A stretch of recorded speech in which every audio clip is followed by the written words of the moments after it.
Why musteth thine siren go off? I'm recording, by the way, now.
I wonder what type of siren that is.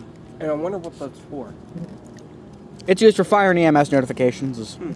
Well, it's a general purpose siren, but that particular whale pattern is for fire or EMS notifications because, you know, small town.